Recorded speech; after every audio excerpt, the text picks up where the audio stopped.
your office? No, I'm at home. Okay.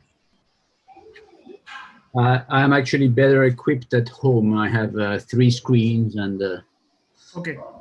Since we are confined here.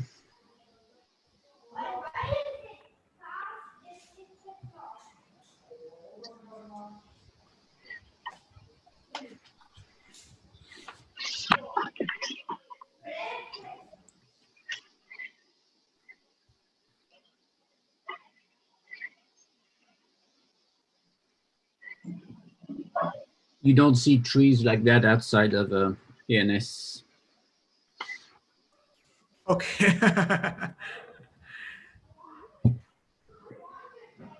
Yeah, I should have guessed.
Okay, maybe we'll get started.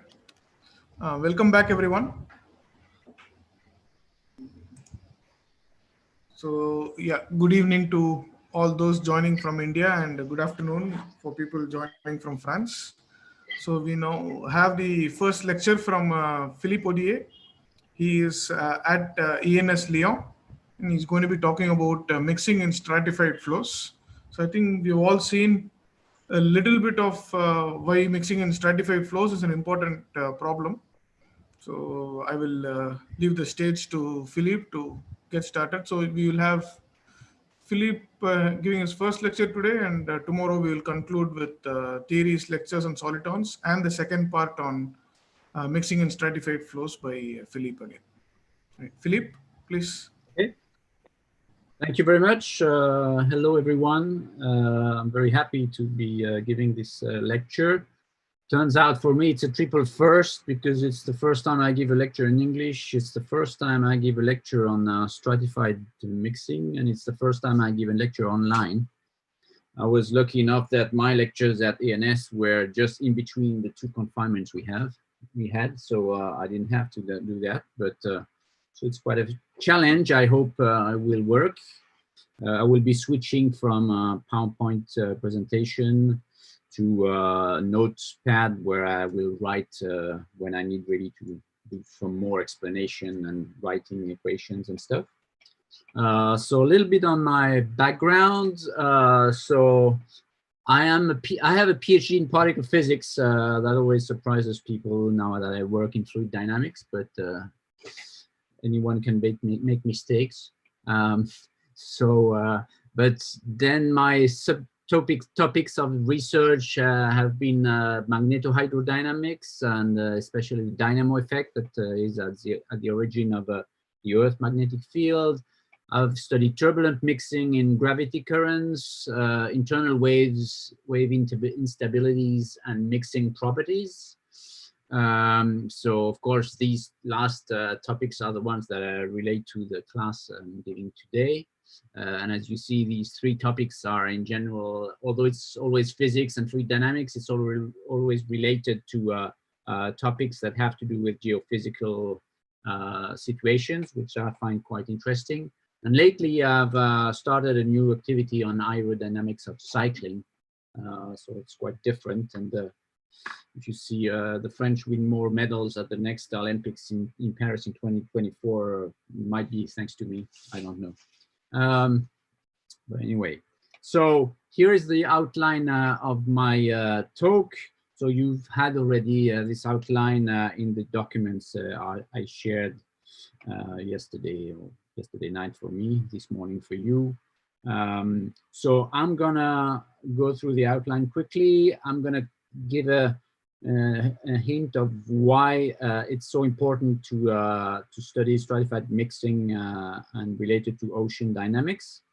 Then I'll give some notions of stratified turbulence. So this second part here will be with a little more equations, and but I'm really trying to get the physics out of it, and then how we use these quantities and these equations that we define here to quantify stratified mixing. So that this is will be this third part here. Somehow I don't think I managed to actually cut the lecture properly in two, so we'll probably stop somewhere in this part today.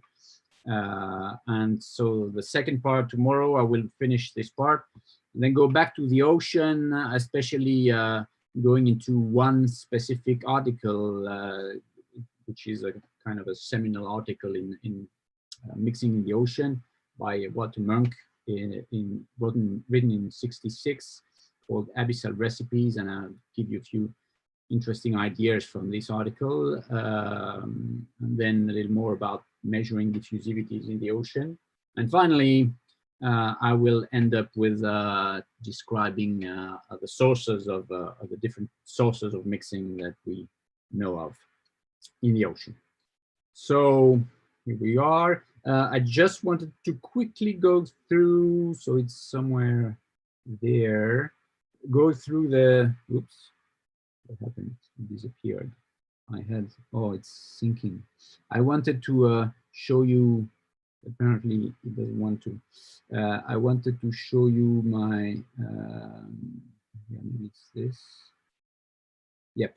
I wanted to just go through the, I gave you quite an extended bibliography. I separated that in 3 different categories. So the first one are some textbooks and seminal and review articles that I really used to base my lecture on. So there are this first part here. And then of course, since I will be showing a number of plots and graphs, I give the origin in the PowerPoint presentation, but here is the complete reference for each of these papers that I mentioned in the PowerPoint. And then a little more, some suggested additional reading if I had to do 2 or 4 or 10 more hours on stratified mixing. There's a lot I won't talk about that you can find in between other things in these other review articles. So you also have this this bibliography on the folder on the file I shared. So I can get rid of that, I think, and come back to Keynote here. So the first part of the talk, I'm going to start talking about the atmosphere, because somehow, in terms of to understand the idea of mixing in the ocean, you actually first need to know a few things about the atmosphere. If you look at, so the atmosphere is a heat engine. So what is a heat engine? A heat engine in thermodynamics is a system that converts heat, so thermal energy, to mechanical energy. So of course, a car engine, at least a gas car, because now we have electric cars, but car engine has 2 sources of heat, one hot and one cold.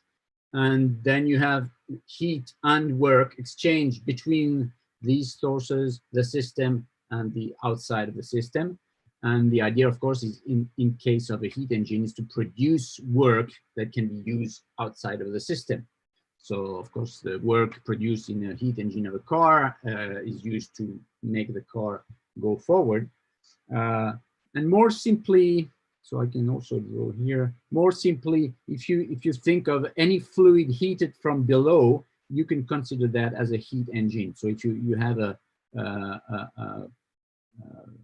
recipient filled with water and you heat from here, from below, then you have convection, right? And so it's cold here and it's hot below. And this is also a heat engine, and you produce work because you actually produce the motion in the fluid. So this is also a heat engine. And so let me get rid of that. So if you look at the equilibrium of fluxes in the atmosphere, you realize that the atmosphere is just like what I described. It's a system heated from below. So this is the atmosphere here. This is a nice sketch by Enderton and Marshall in the journal published in 2009. And so if you try to look at how much energy you have these 17 here, you have 80 here, and you have 356. So plus 18 plus 356. And then you have the back radiation, so that it is taken from the atmosphere, so it's minus 333. The rest goes through the atmosphere from below, right? So this is a total of 120 watts per square meters. And if you do the same from the top, so from the top you actually receive 78 and you lose 169. And what else? Am I missing something? There's a 30. Yeah, there's a 30 here. So it's 78. So that's from the top, and that's from, no, sorry, that's from below.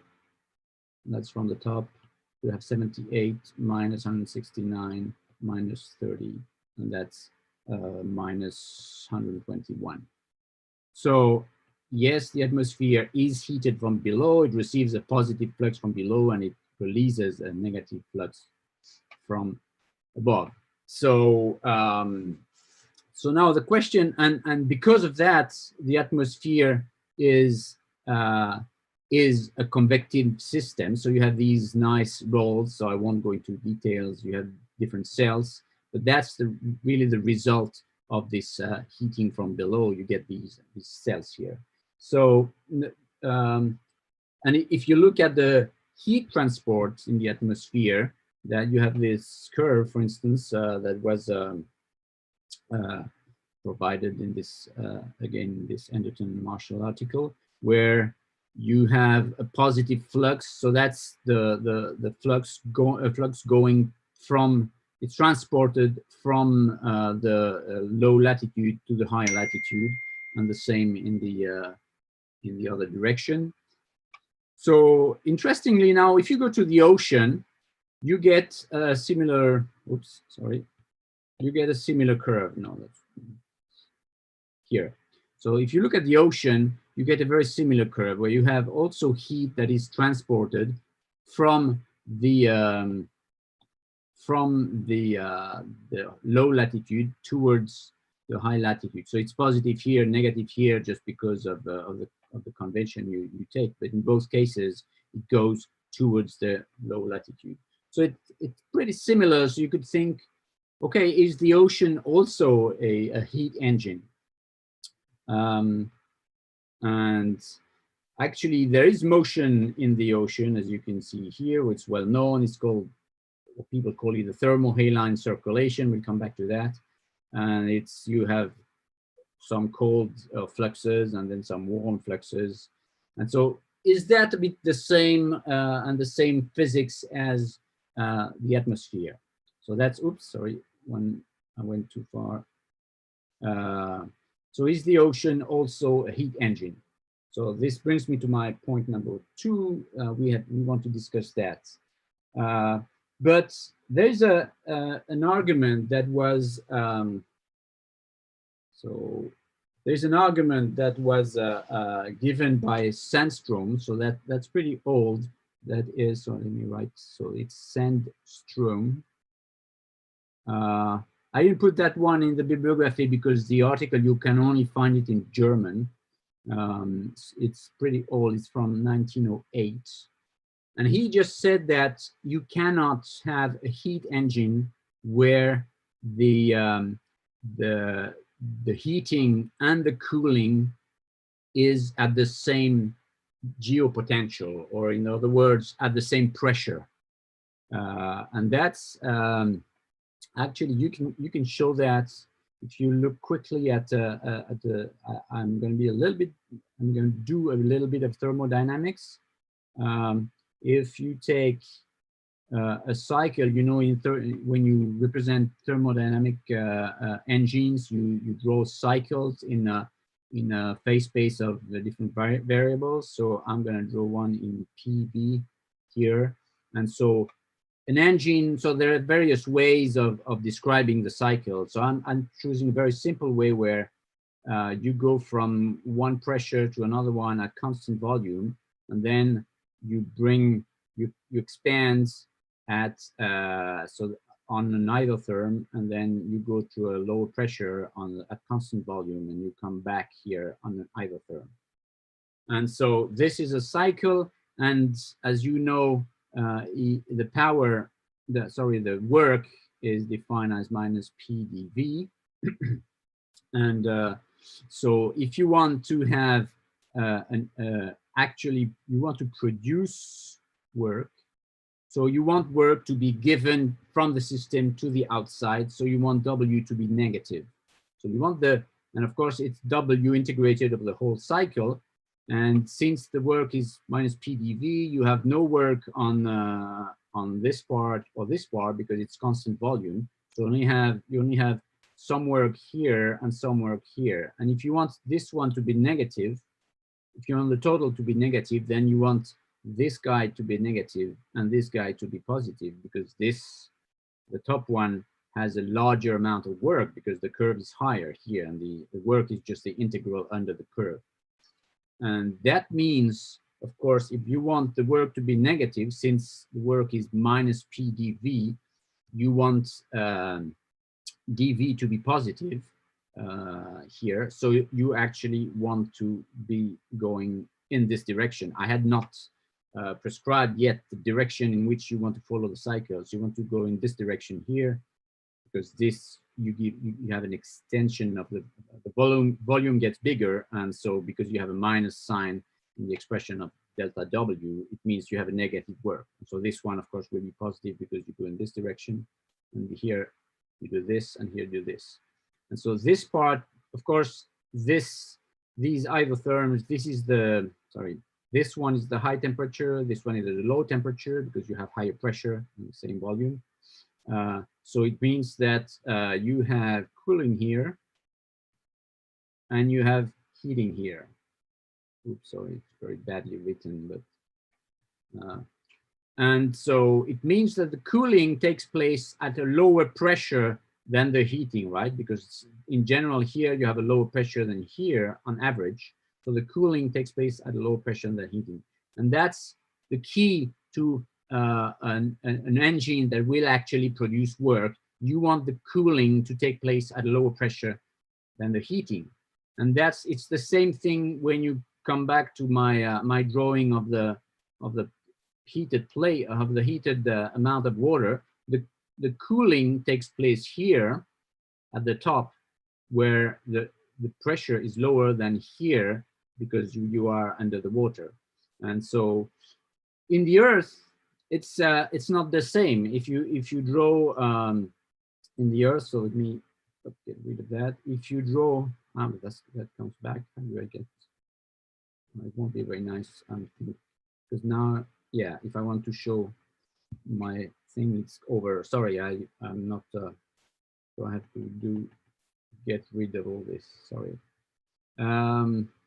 So while I do that, so in the case of the Earth, so I want to keep that because this is Sandstrom, and it's important. Sandstrom said if you cool and heat at the same altitude, so at the same pressure, you cannot have a heat engine. So in the case of the Earth, it's the same. So it means that you have to do things differently. And so if you look at the sea surface density, at the map of the sea surface density, you realize that there's one region, which is here between Greenland and Northern Europe, where you have the highest density. And why is that? Well, that's because it's a region, of course, where you can have ice, sea ice in the winter. And when you produce sea ice, so you have sea ice, no, sea ice. When you produce sea ice, the salt that is in the water remains mostly in the liquid phase. So you produce your ice here, and then you have water. So the salt stays here, and almost no salt in here. So when you produce the ice, it means that the water gets saltier, because in a way, you remove water to make the ice, but you don't remove the salt. So in total, the concentration of salts becomes larger. So in this region here, you actually have, you create, because of this, mostly because of this, you create a denser water. And this denser water can actually flow or overflow and go towards the bottom of the Atlantic following this region. And that's actually what we had here. Where was it? I showed, yeah, here. So that's what you can see here, this cold blue path here. That's actually exactly this. So that's the first part of, that explains a first part of this circulation here. So there's a question on Yes. What is Drake in that graph that you had shown in the previous slide in the heat transport? Let's see. Where? The dashed black line, the Drake. Oh, this is actually in this article, they were comparing the fluxes coming from different regions of the Earth. So that's the that's the Drake passage, which is I don't know, I'm not very good in geography, but again, these are different contributions to the flux. So I didn't want to go into these details, but these are different contributions to the flux, but they all show the same trend. Okay. Thank you.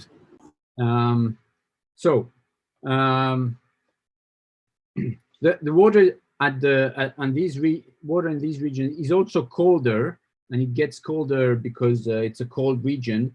But that doesn't play so much a role as salt, just because you are at the temperature where you're close to the maximum density of water, of salt water. Of water. You know that water becomes denser when it's at 4 degrees, when it's fresh water. And so close to these temperatures, the action of temperature is much less important than the action of salt on the density. So we now have a mechanism that brings the water down, but of course, if you only have that, then the bottom of the ocean would get cooler and cooler because you bring cold water in it, and that would stop there. And clearly it doesn't stop. It's a closed mechanism, so you must find a way to bring this water back, this cold water, to bring back towards the surface. That's going to come later. Let me see, where am I now? So why is this called the conveyor belt? Yeah, why is this called the conveyor belt? So I'm going to explain in a moment why. I'm going to go into details in how the water is coming back. But the idea here is that you have a mechanism that allows the water to circulate. So it goes down because of these regions of higher density.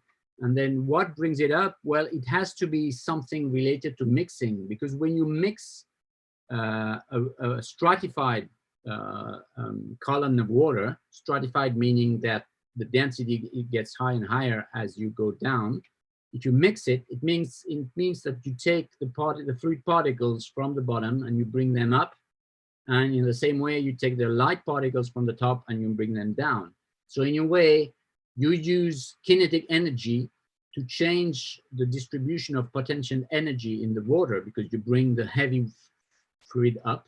And so that exactly corresponds to what we need. If you go back to my schematics here, you need something that will actually bring your cold water, your dense water, back up from the bottom of the ocean towards the top, where once it gets at the top, it gets warmed by the heat received from the sun at low latitudes, and then it can flow back towards the north. You have currents, boundary currents, like the Gulf Stream or the Kuroshio current, and that closes the loop.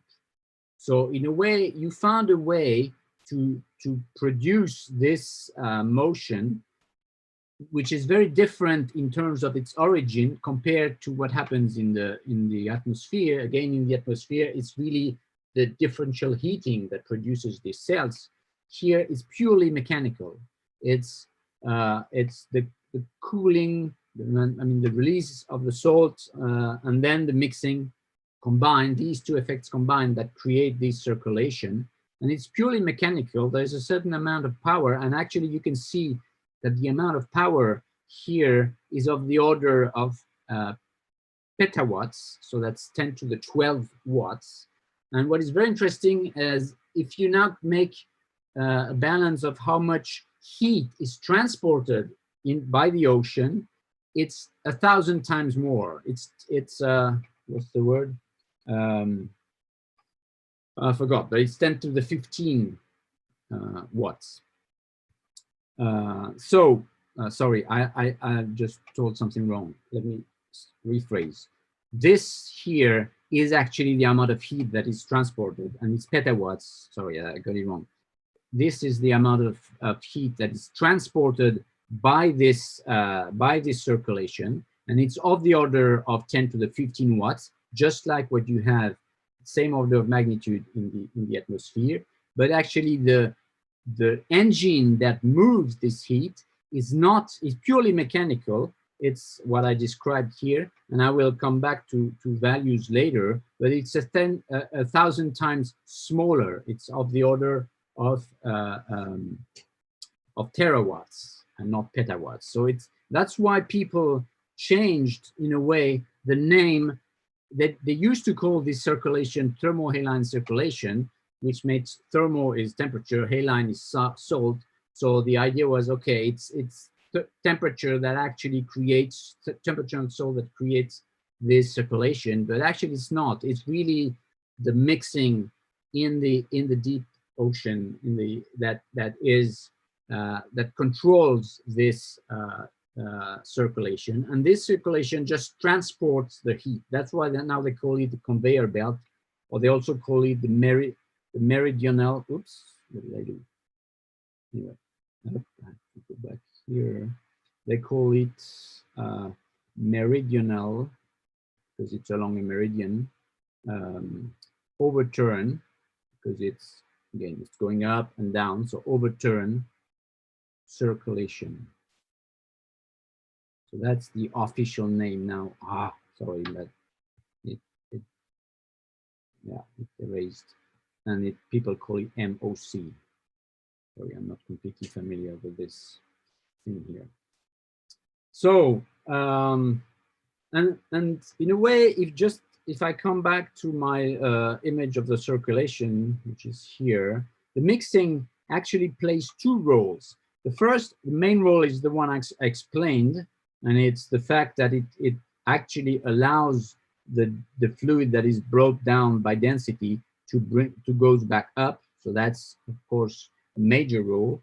But also, when the fluid goes down, it also mixes. While it goes down, it also mixes. It's called a gravity current because it's motion by gravity, by the fact that it's heavier, and it's actually it mixes with its surrounding, and the amounts to which it mixes, of course, will change the properties of how it will go down.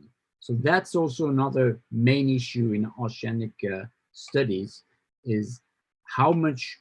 So number one, it's how much mixing is actually controlling this whole or this upwelling of the flow that is at the bottom, but also how much mixing plays a role in the downwelling here of the cold fluid.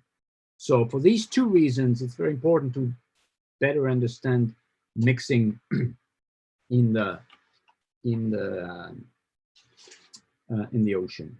So this brings me now to my chapter 2. So I finished with the introduction, and so I will, let me make sure. Yes, I will switch to the notepad here because I want to go a little slower through the equations. So I will be starting from. So let me just write. So it's oops, sorry. So it's 2. So it's energetics of stratified turbulence.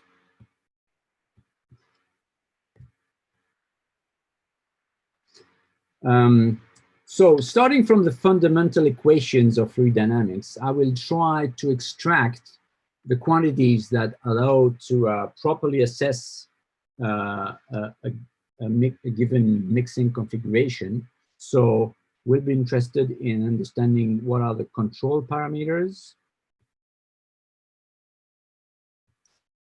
the relevant scales,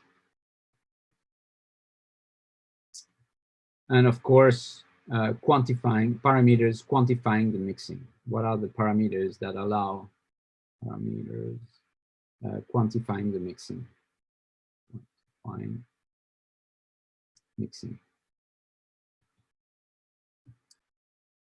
So the first equation you need is, of course, the Navier-Stokes equation, including buoyancy forces. So for the main equations, I've actually prepared them here so that they can be nicely written. So I will bring them down as I need them. So this is the Navier-Stokes equation, including a term here that is the term related to gravity. So one important thing, of course, is here we are within an approximation that is called the Boussinesq approximation, which consists in saying that because the density difference, so rho minus rho 0 is much smaller than rho 0, where rho naught is a reference density for the fluid that is studied. Because of this order of magnitude, then the influence of the density difference between a given fluid particle and this reference density will only be felt in this term here. For instance, if you write the equation, so I have written the equation dividing by rho 0, but you can write, of course, something like, you can also write it rho dtu, for instance, this term.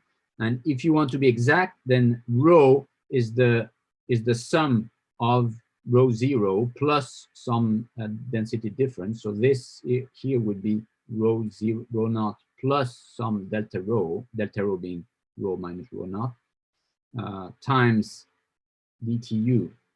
So if you want to be exact, you would have to take that into account. But in this term, you just neglect the delta rho. That is what means the Boussinesq approximation. So the delta rho, which is again delta rho, is rho minus rho naught. Delta rho only appears in this term here. All the rest is it doesn't appear. So so that's the equation. And now, of course, you want to introduce the fact that the flow is turbulent. So you will use what is called the Reynolds decomposition. And that's something that has been suggested by Reynolds, which is the following. You say all the quantities can actually, so let's say u, the velocity, can actually be divided into a mean component that I will write with capital letters, plus a fluctuating component that I will write with a prime. And the mere definition of this is that the average, since U capital is the average of the small u, it means that the average, so I will write the averages with an over bar. So U prime bar is 0, right? By definition, because if you take the average of the whole thing, you have to get only the capital U. And then you do the same for pressure. So P is P plus P prime with average of P prime equals 0. And density, again, so I cannot write a capital rho because it turns out that capital rho looks like a P. So I will write rho bar plus rho prime with, again, rho prime bar equals 0. So that is called the Reynolds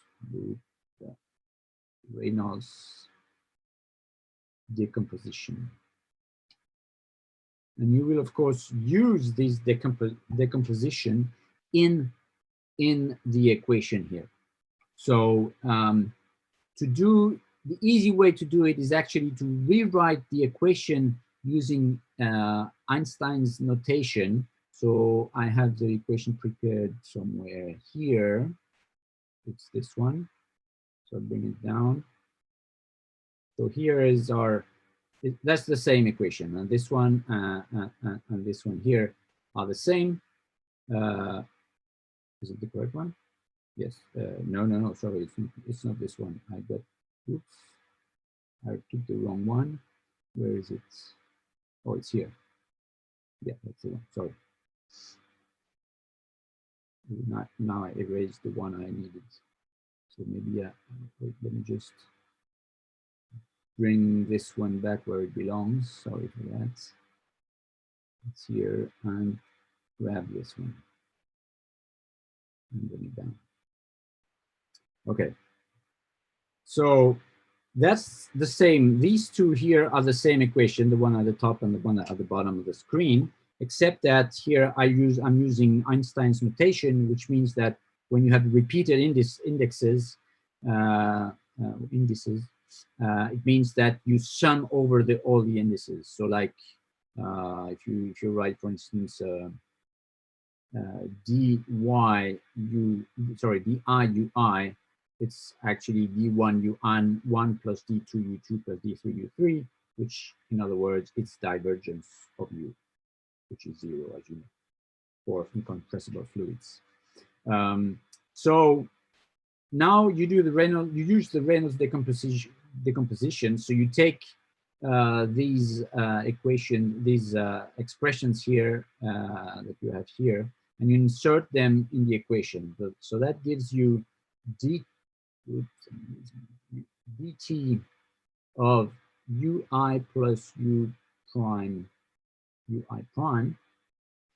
And of course, when I say, sorry, to be precise, when I say these two equations, this one and this one are the same, it's not exactly the same.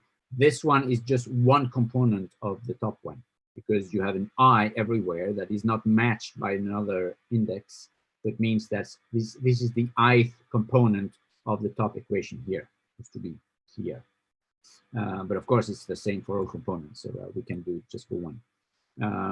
Plus, so uj becomes capital Uj plus u prime j partial, and of course these I assume you know these notation. Dt is the partial derivative with time, and dj is the partial derivative of the xj component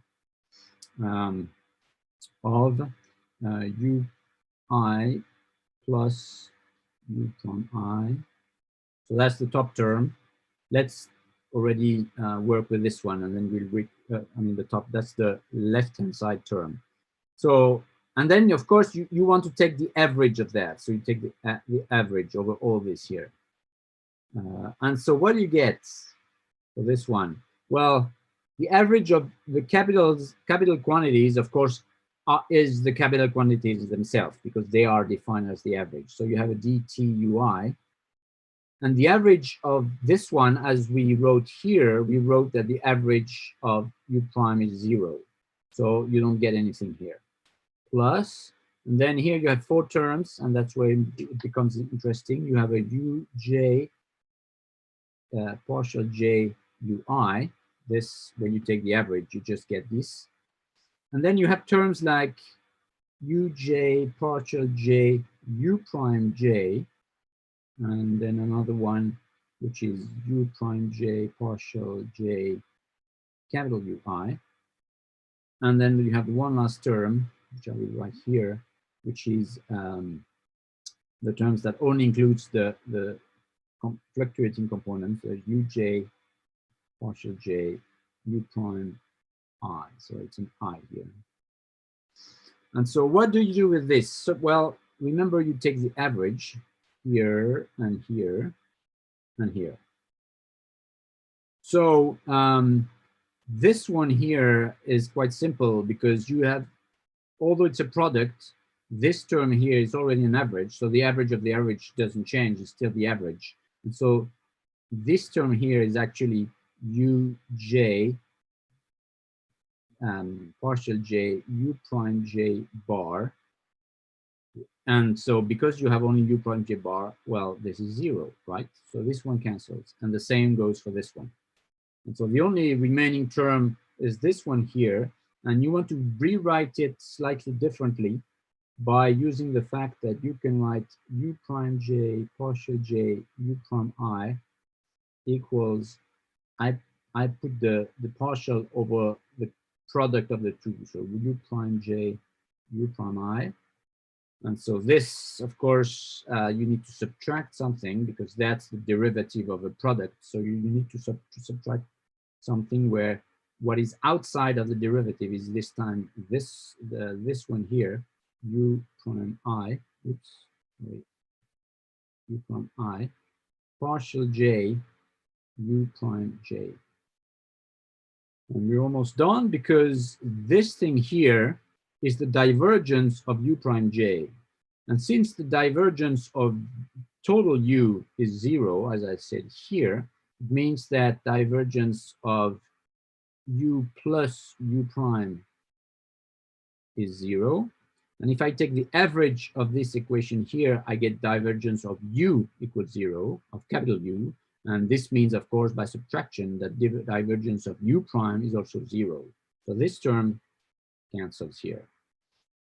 And so that's, so you get the only term that remains because you take the average will be something like this. So it's the partial j of this correlation product between u prime j and u prime I.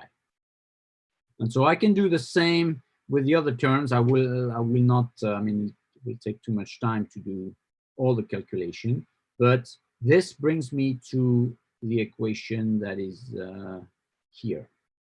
I'm gonna bring it down.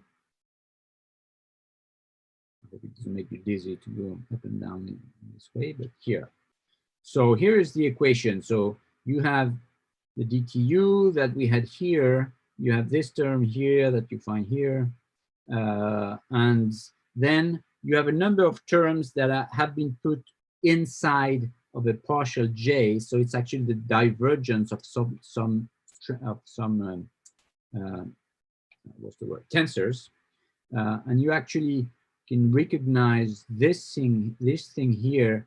It's called a stress tensor. That's classical from fluid dynamics, stress tensor, right? The stress tensor is the tensor that summarizes all the efforts that are made if you take a parcel of fluid here, and you look at all the different actions that can be that the other particles will exert on this one. You have the normal ones, which will be the pressure, and then you have the tangential. Oops, sorry. You have the tangential ones that are. I can't go in 3D, but it's actually like that. So that's the stress tensor. It's classical from fluid dynamics. But then you have an additional term that comes from the fact that your flow is turbulent. And so this is also a tensor. It's also a stress tensor because it shows you some stress that is exerted on the fluid particles, but not directly from the other ones, but it's really due to turbulence. So this one has been named simply the Reynolds stress tensor, because, oops, missing S here. That's the Reynolds stress tensor, because it comes out from the Reynolds decomposition. And it really tells you that because of the nonlinearity, because of course this term arises from the fact, from the very beginning, from the fact that there is a nonlinear term in the equation here, this term tells you that because of the nonlinearity, the fluctuating components don't average to zero to actually produce a stress tensor that acts on the mean flow. And this is very important in what we want to do. Just remarking, I noted here, I have delta IZ, that's just a notation. I think I had it already here, yes. And that's just to a convenient way to write that this term only exists in the vertical component of the equation, right? That's the Einstein notation again. Delta IZ is 0 unless I is the third component Z. This term is only vertical because it's the buoyancy term. Okay, so now we have our equations, and we derived what is the Reynolds stress tensor. You can, of course, do the same for the equation for density. So the equation for density is this one here. So I'm going to get it down. That's the equation for density. And again, you apply the Reynolds decomposition.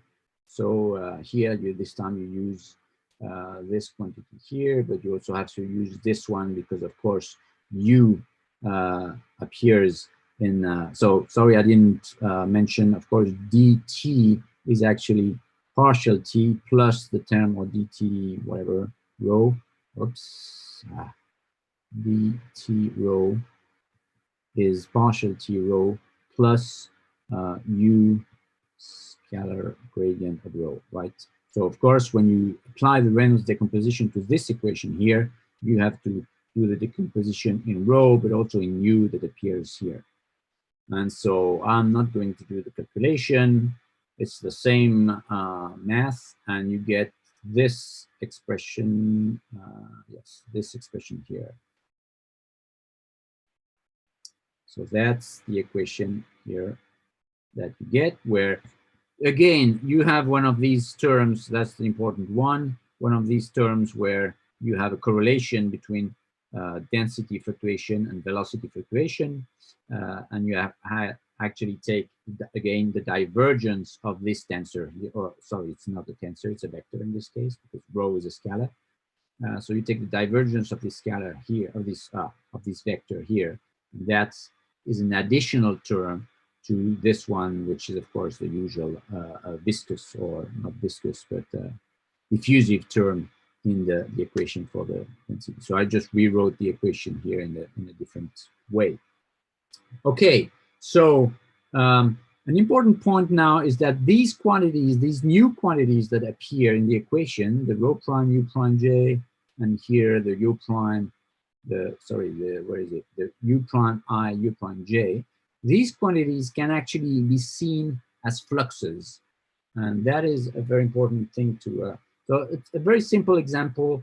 If you consider some quantity A that is somewhere in the fluid, and it's transported by the flow, and you want to know, you define a surface here. So I'm defining it's a surface that's perpendicular to the plane of the board, and you have this quantity A that is transported by the flow, and you want to know how much of this quantity goes through the surface S here per unit of time. So what you do is that very simply you say, well, I define small a as the volumic quantity of A, volumic, and then the quantity of A that will go in a time dt through the surface is just defined assuming that the velocity u is perpendicular to the surface, and then we can extend that to more general case. You draw, I don't know what, you draw a little box here, and you say that the amount of A that will go through S is just contained in the box that has surface ds and length u dt, because everything that is outside this box will not have the time to reach the surface S in the time dt. So the quantity is just, because A is the volumic quantity of, small a is the volumic quantity of capital A, it's small a times u dt times ds. That's the amount of, because that's a volume here, right? That's the amount of capital A that will go through the surface. And so by unit time, then it's a u ds. And if u is not perpendicular to s, but more general, then it will become a and the scalar product of u and ds. And so this means that this quantity au is actually, if you multiply by the surface, it's actually the flux of A that will be transported by the velocity, right? If you integrate over the surface of A u ds, that's the amount of this quantity A that will be transported.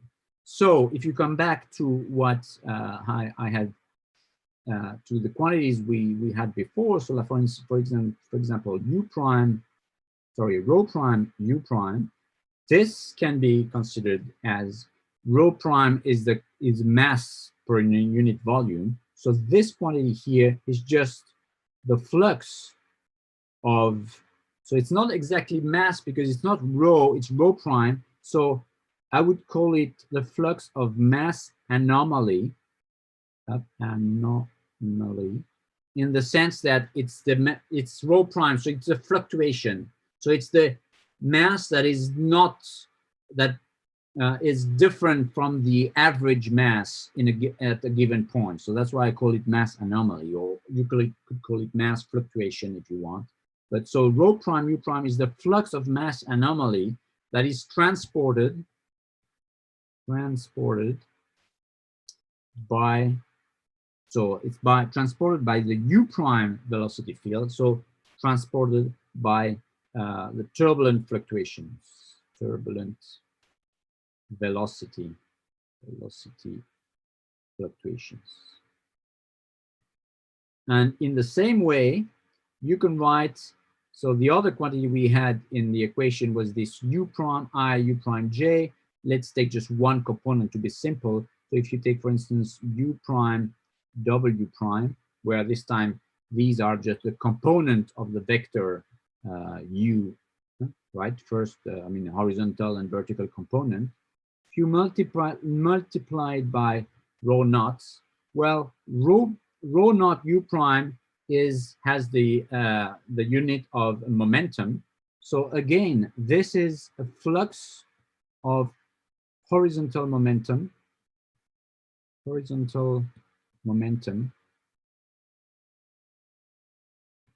So rho naught u prime.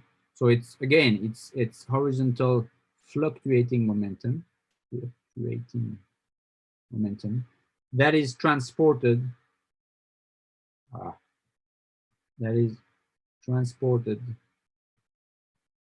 by vertical, because it's w here, velocity, fluctuations. I hope you can read my fluctuations. If I try to write quickly, then it becomes bad, but I hope it's still okay. So that is an important result, because it means that you can interpret these quantities, and that's why you have the divergence. It's quite usual. You have the divergence of the flux. So actually, when you integrate over the whole volume, this term here, it just means that it's the flux of some quantity. So here the mass, it's the flux of mass that is brought by the fluctuation in the volume that you integrate. Because as you know, if you integrate over the volume a quantity that is like dj rho prime u prime, then you can use the Green-Ostrogradski theorem and transform that. So that's an integral of the volume. You can transform that in a surface integral. So that's the surface that is around the volume V, and that becomes, so it's rho, it's not sigma, rho prime, u prime, scalar ds, an elementary surface of this. So that's really this divergence term. When you integrate the equation, it really tells you the amount of mass that is brought inside or outside, depending on the sign, of the control volume by the velocity fluctuation. And again, it's not the amount of mass, it's the amount of mass anomaly, of difference of mass compared to the mean. Okay, sorry, it took me a little time, but I thought it was important. Now, let's go to kinetic energy balance. So, kinetic energy balance. So, of course, we obtained equations for quantities that are given here and here.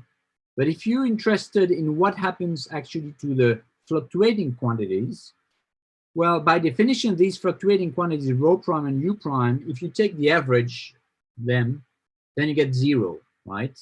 So what would be more interesting is not look at the average of the fluctuation, but the average of the square of the fluctuation, because of course, the average of the square of the fluctuation is not 0. And actually, the square of the fluctuation, if you take, for instance, u prime, the vector, and you square it, and you put a 1/2 in front, that's merely the energy of that is contained in these turbulent fluctuations. So that's called the turbulent kinetic energy. It's very often referred to as TKE, and also often written called K in equations. So what we want to get now, and that will bring us to really the important quantities that we need to understand in order to speak about mixing, you want to get an equation for the behavior in the flow of this turbulent kinetic energy. So in order to do that, so the process is a bit complex, well, not complex, but it's a bit long in terms of calculation. So I won't do all the calculations, but I'll just give you the main lines, and then I'll give you the equations. So first, you want to take, so I will copy it from somewhere again at the top. Oops, I know I moved it, so sorry. I have to get it from here. So I copy this equation here. So I get back, no, sorry, got it wrong. That's not the one I wanted. I want the equation for the mean quantities. What do I have here? It's, yes, this one. I want the equation for the mean quantities. So it's this one here. Is it this one? Yes. Yeah, sorry. So I will copy this one here and bring it here. Here. So I think I can get rid of these things here. Here. Oops. Yeah. Get rid of this.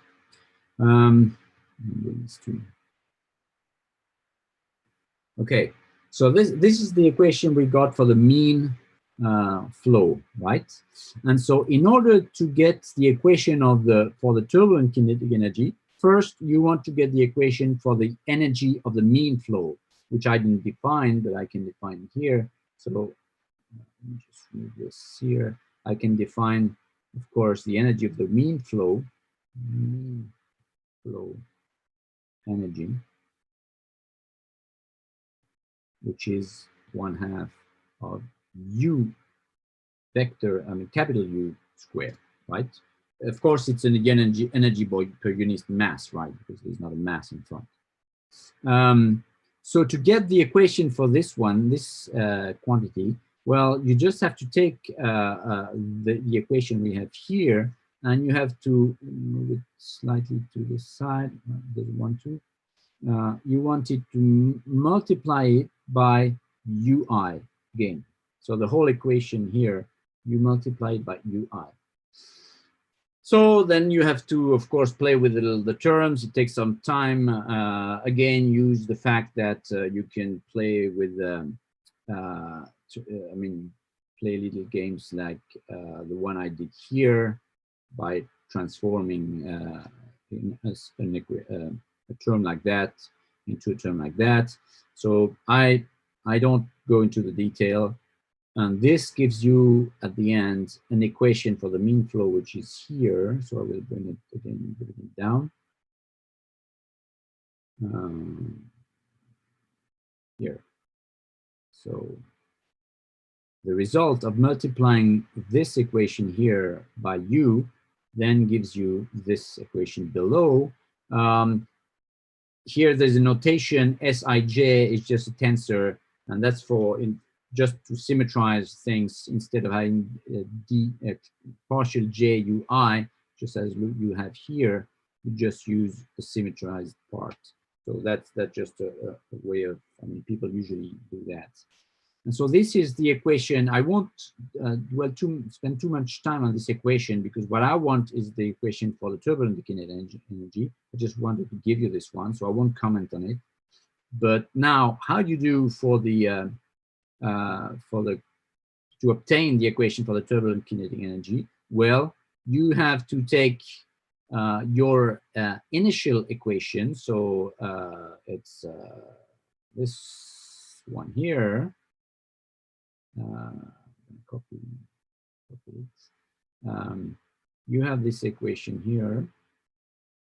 You write it here.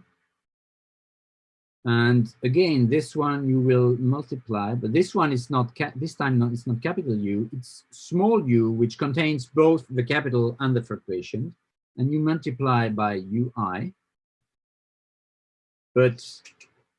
And then once you multiplied, then you insert your Reynolds decomposition. So saying that UI is capital UI plus UI prime, and then same rho is rho bar plus rho prime. P is, sorry, it's P is P plus P prime. So you insert these three things into this equation that you have multiplied by UI. So that, of course, gives you a horrible equation, but it's doable. I've done it just to make sure. So it's here. You can see it takes a page. So of course I won't take you through all the calculations. I will just give you the result, which is what I want to comment. So that's the last equation I have to grab from the top. Sorry for that, going up and down. It's here. So I will move it down. And this is the equation for the turbulent kinetic energy here. So I want to comment on this one. So I will probably do something, and I will copy it below here. And I will remove one part of it by doing this. Voila. So that's the same equation, but I want to be able to underline some terms.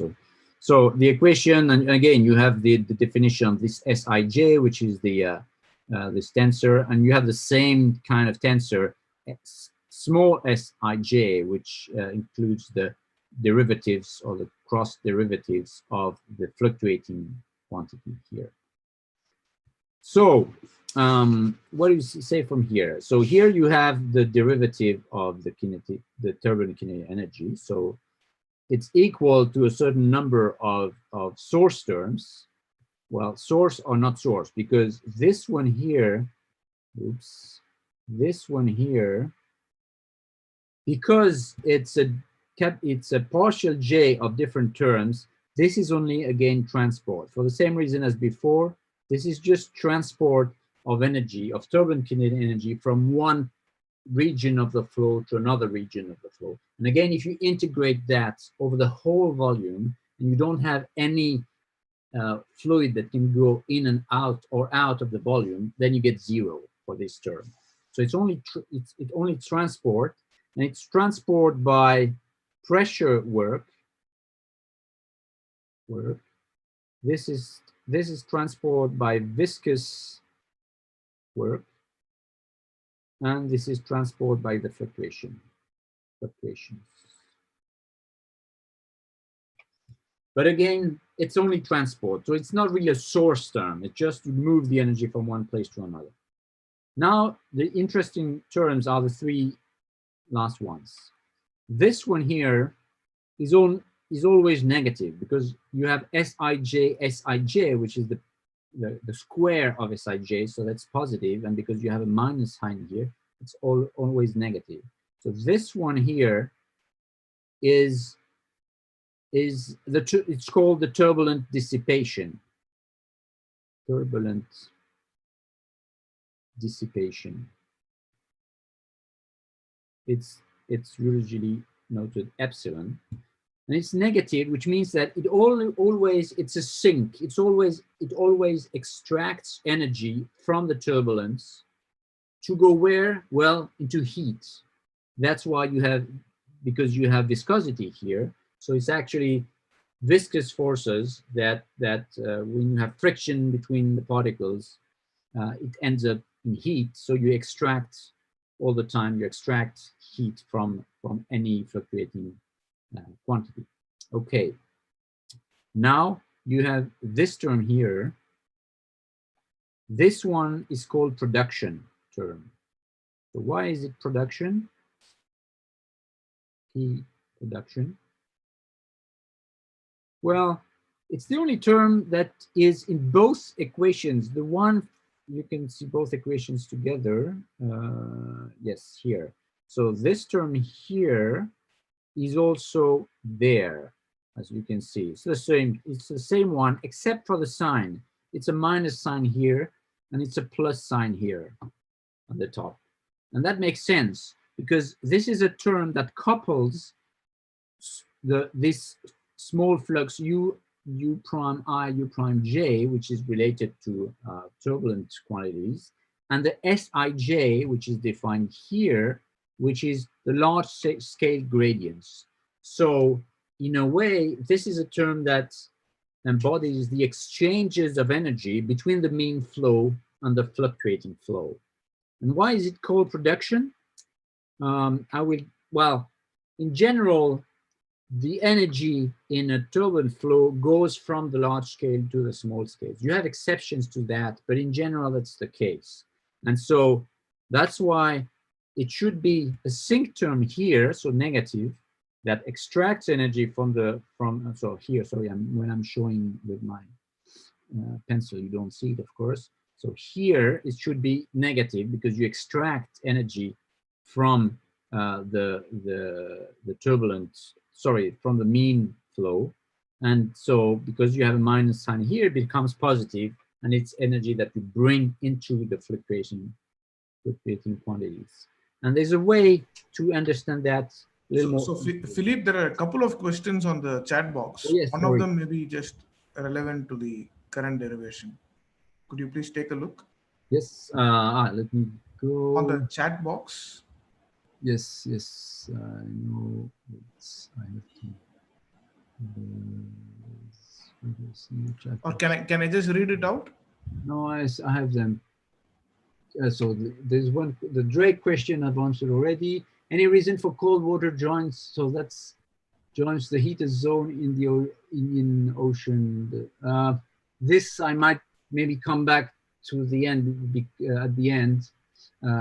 because that relates to things that are on the PowerPoint presentation. So that'll be easier. I can come back to this one. So please remind me that I don't forget. And then, is that P or P prime in pressure work? That's a very good question. Yes, that's a very good remark. It's actually P prime. I'm really sorry. Thank you. What's his name? Rajas. Thank you, Raja, for mentioning that. So for everyone, I had to make a mistake, just making sure that someone is following. So this here is, of course, P prime, because otherwise that would be 0 again, because you P being capital P being an average, again, of course, you would be left with only an average over a circulating quantity. So same here, of course. Well, it's the same equations. Here it's P prime. Thank you very much, Raja. I have to correct that for the next time. Let's try to understand a little bit more about the why production has to be positive. So we can imagine a simple flow where you have here a current that flows, so that you have some velocity here, which is the mean velocity u. And of course, you have turbulence here everywhere in the flow. This is, oops, this is the vertical axis z, and this is the horizontal axis x. And so if you look at the gradient, and so this term, if you have a simple situation like that, this term P can be written in a more simpler way. I'll write it here. P can be, and I'm sorry, there's also, well, there might be confusion. I should write this P in a different way, maybe, because of course that's not pressure, right? So I will write it like, oops. Let me try to write something that makes sense. We'll remove it. I will write a P like this. Oops. P like this here, right? To make it different from. And so here I have to remove this one. It's a P, cursive P like this to make it different from pressure. So P is in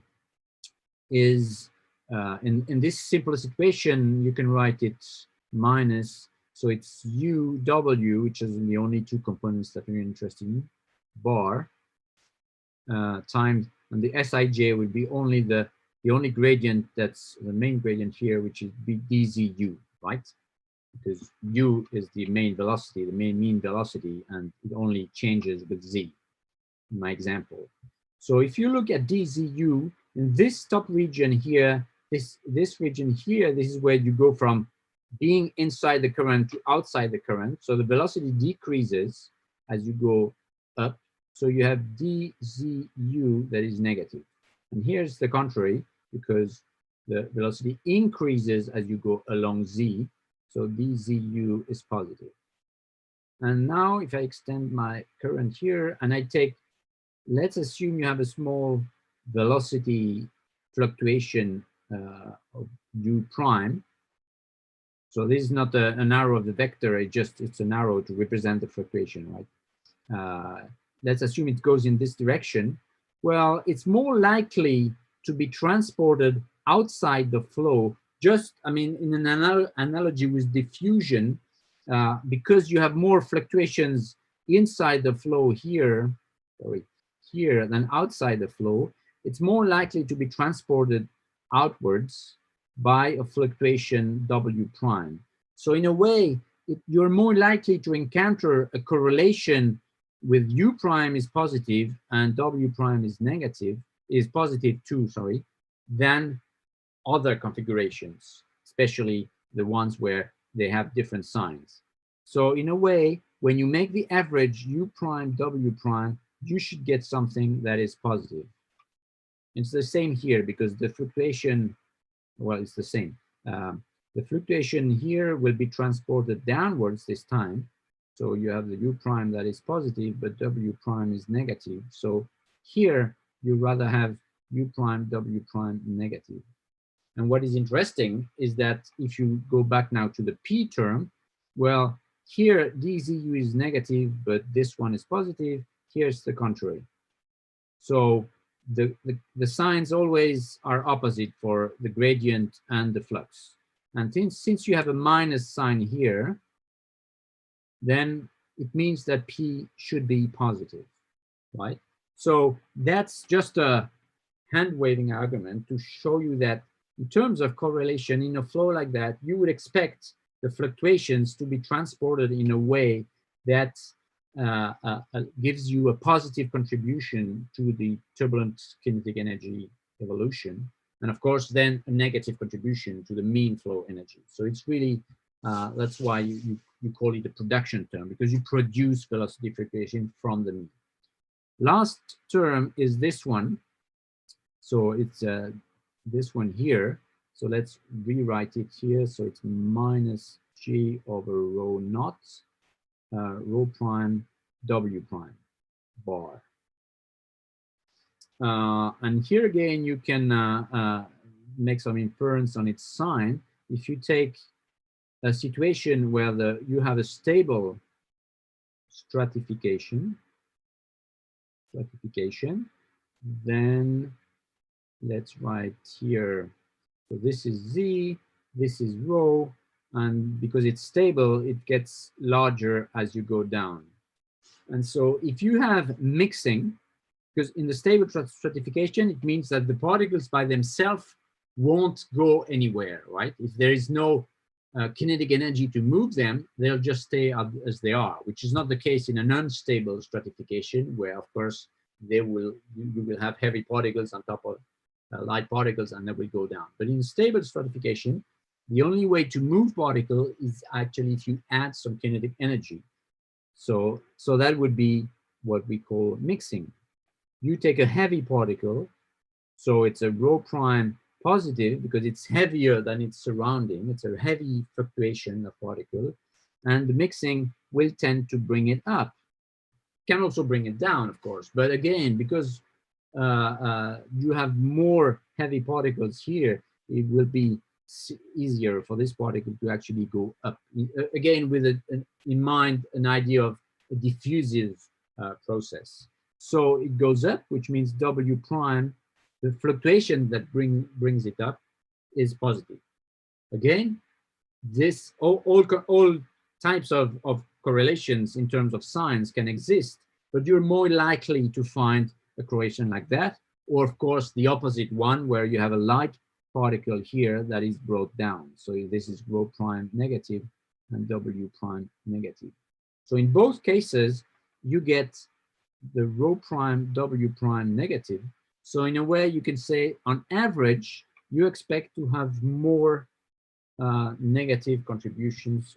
Is it negative? No, sorry, positive. Change that.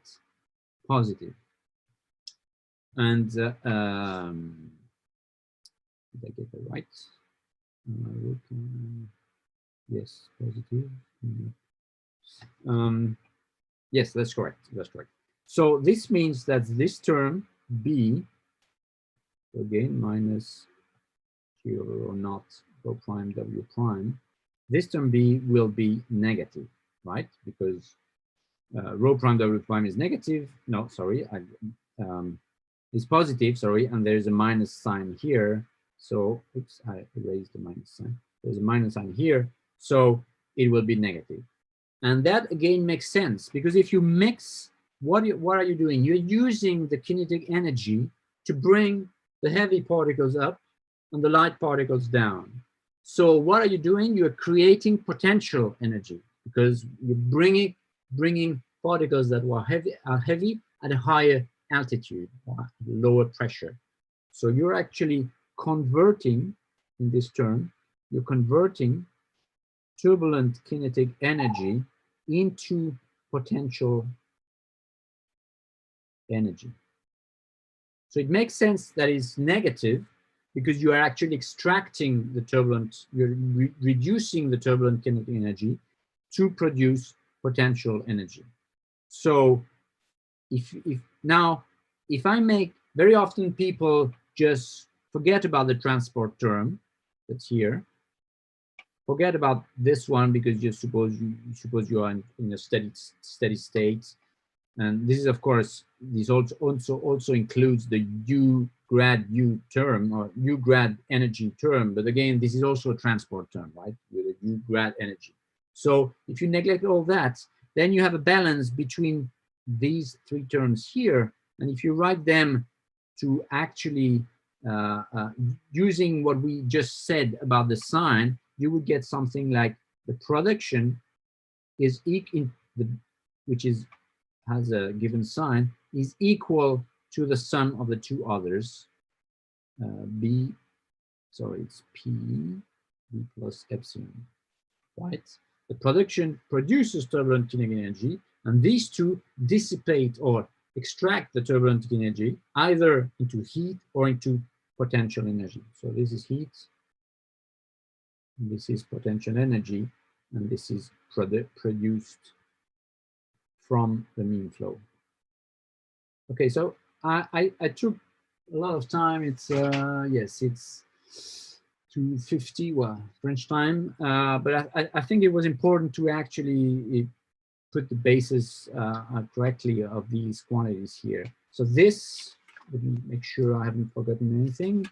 No, so this brings me to the end of chapter 2. We actually now have the ingredients that we need to try to quantify stratified mixing.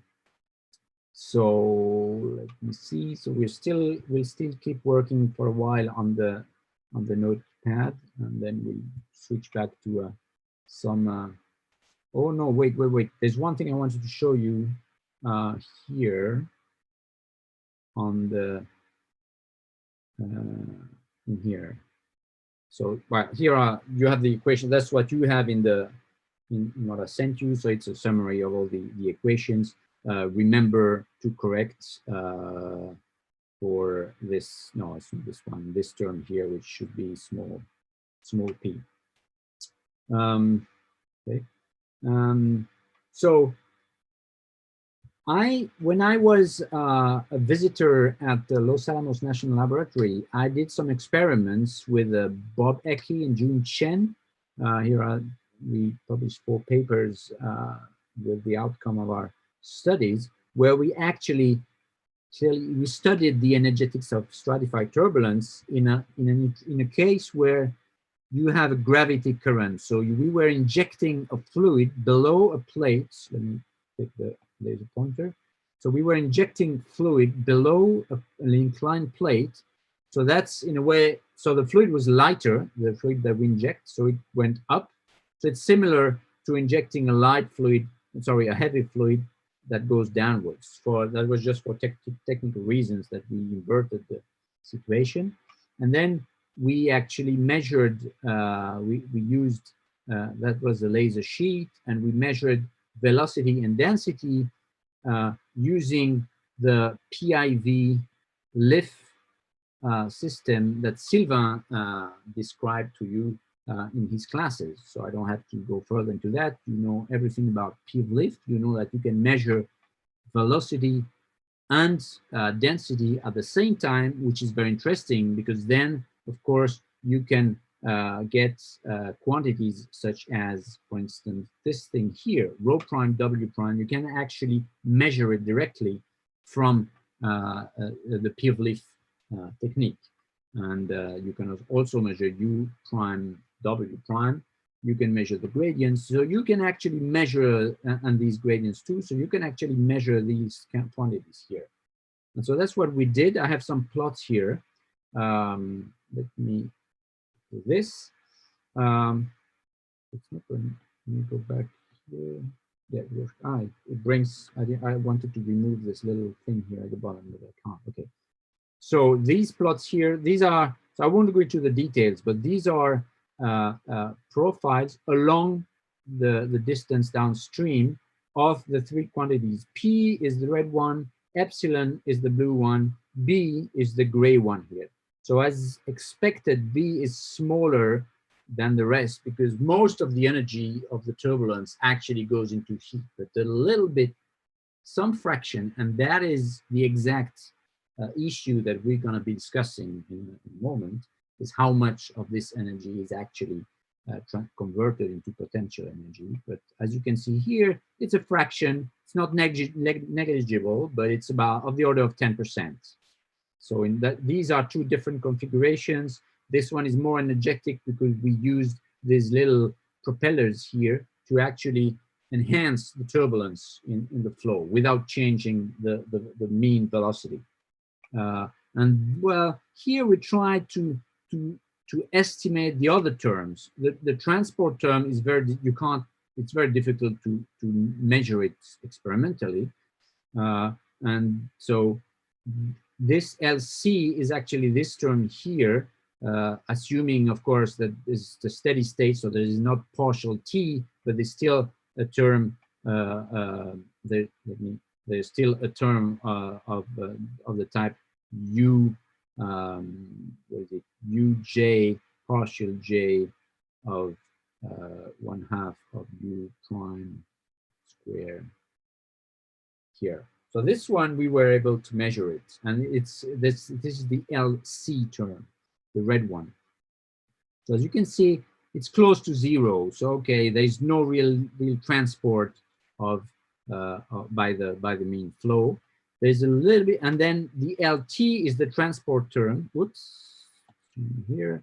LT is the transport term here that we didn't compute. We didn't measure it, but we computed just by making the difference. So if things are in balance as the balance that I was showing you before, then you expect P minus epsilon minus B to be equal to 0, right? The sum of these three with the proper signs to be equal to 0. So it was the case in this one, and it was the case in this one after some distance downstream here. Okay, so going back to my to the next chapter, no, not back, but going forward to the next chapter, let's now try to quantify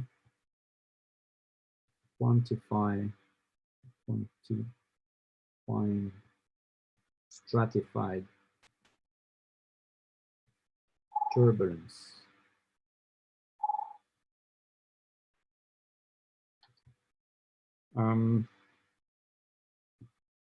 Here, voila. So after establishing the equations, we finally reached a point where we can define mixing in terms of energy balance. So we just saw that the quantity B that we have here in the equation is the one that is associated with mixing, right?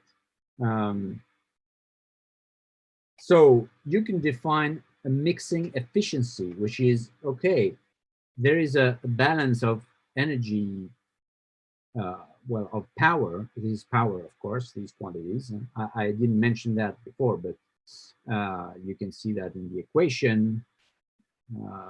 All these quantities here are an energy divided by a time. So, sorry, a massic energy, or energy per unit mass divided by a time. So all these quantities are power per unit mass, right? So it's watts per kilograms. That's the unit of all these quantities here. And so there is a balance of these power per unit mass of the fluid, where you produce a certain quantity of turbulence, and part of it will go into heat, but what you're interested in terms of mixing is what is not going into heat. It's B. So if you divide B by P, you could call that mixing efficiency. For some historical reasons, it has been called differently. It has been called a flux. It has been called a flux Richardson number. Richardson number. And I'm sorry for that, but I didn't name it. It should be called mixing efficiency, because by definition, at least this equation here is correct, is verified if you don't have too much transport. Then, of course, this quantity B over P has to be lower than 1, because, again, B over P is also B over B plus epsilon. Epsilon and B having the same sign, this quantity has to be smaller than 1. So it's really an efficiency. It's what fraction of the turbulent kinetic energy produced can actually be used to convert into potential energy. So it's called RIF, flux Richardson number. This here. I don't know. Anyway, of course, you can also define a quantity slightly differently. You can make a ratio of B over epsilon. And of course, because you have the relation between P, B, and epsilon, this quantity here, which usually people call gamma, is related to area F. And so the relation is that gamma is RIF divided by 1 minus RIF, or the other way around, RIF is equal to gamma over gamma plus 1. Here again, you see that RIF has to be lower than 1. And strangely enough, this quantity here is often called the mixing efficiency.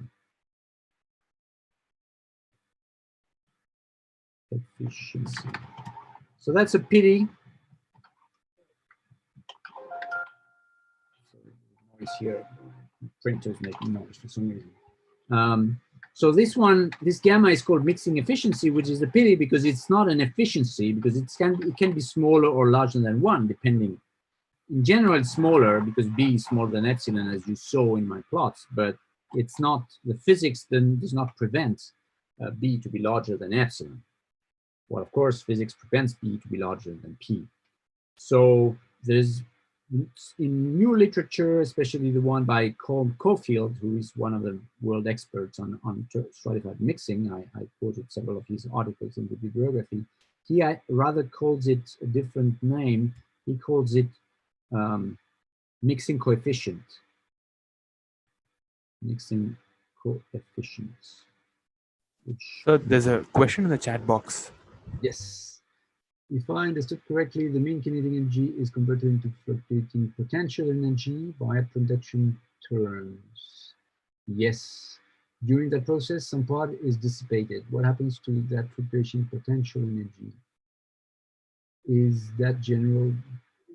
Could be that. So let's see. Let me read again. So the mean kinetic energy is converted into fluctuating potential energy via the production term. We agree.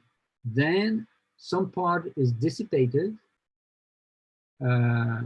So you say, what happens to the fluctuating potential energy? You mean, because, so let's see. This maybe it relates to one point I wanted to mention, and is that when you take a particle of fluid in your stratified, sorry, I will put, if you take this heavy fluid and heavy particle and bring it up here by mixing, two things can happen. It can either come back to its position because it's heavier, and if it doesn't properly mixes in terms of really molecular diffusion, so that it becomes impossible to make the difference between this particle and the surrounding ones, because it's at molecular level, it has mixed, then it will stay there.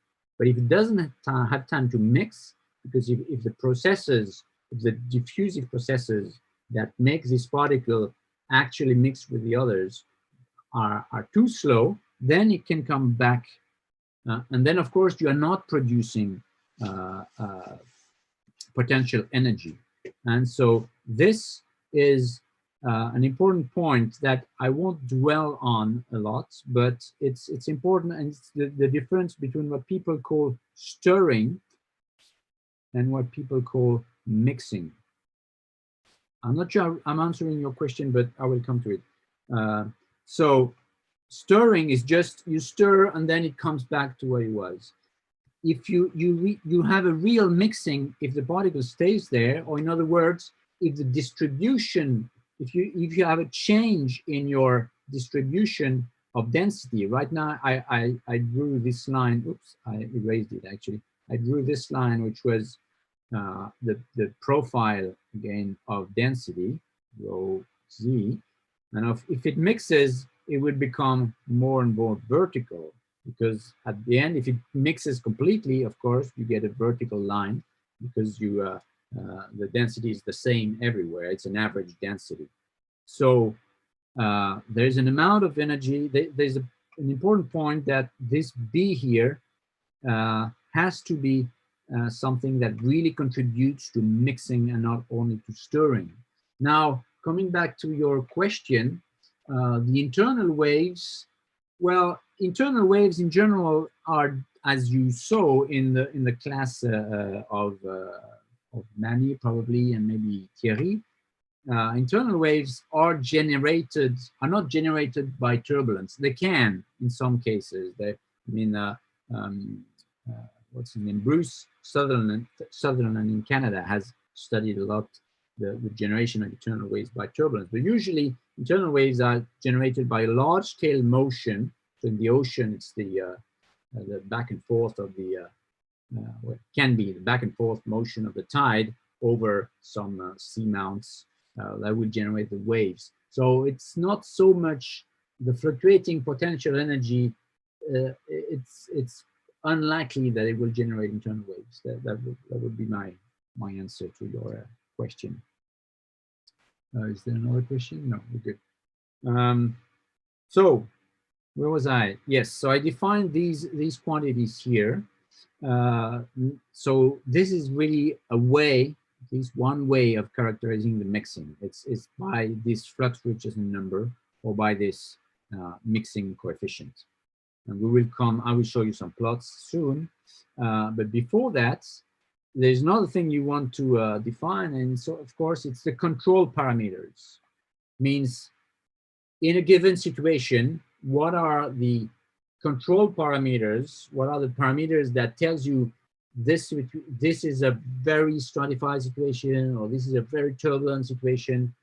And of course, these quantities, the mixing efficiency and the flux Richardson number, will depend on these control parameters. So first, before showing some results on measurement of mixing, you want to actually define the control parameters. So I'm going to, sorry, I didn't mention, of course, this was my number 3.1 mixing efficiency local estimates in my outline. So this is done. So these are local estimates of the efficiency of the mixing. And now I'm going to number 3.2, which is the control parameters and relevant scales. Control parameters and relevant scales. So control parameters, when you say parameters, usually you think of non-dimensional parameters, but sometimes you also want to interpret things in terms of specific scales that are involved in the problem. So you also want to, so it can be time scales or it can be length scales. So I will also talk a bit about relevant scales in our case. So of course, in a stratified flow, you have two main effects that influence mixing, and they do in opposite direction. You have the motion of the fluid,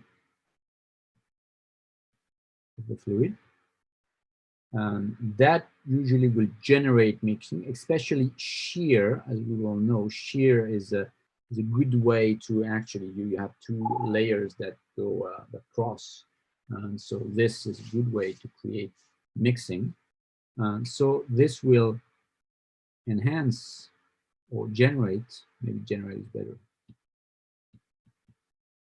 This will generate mixing, as we just so. And then you have the stratification, because if you want to mix, you have to mix something that is unmixed at the beginning or not completely mixed. So of course, if it's not stratified, you can mix, but of course, if you don't have an ordering of some quantity, then there's no point in talking about mixing. So it has to be stratified.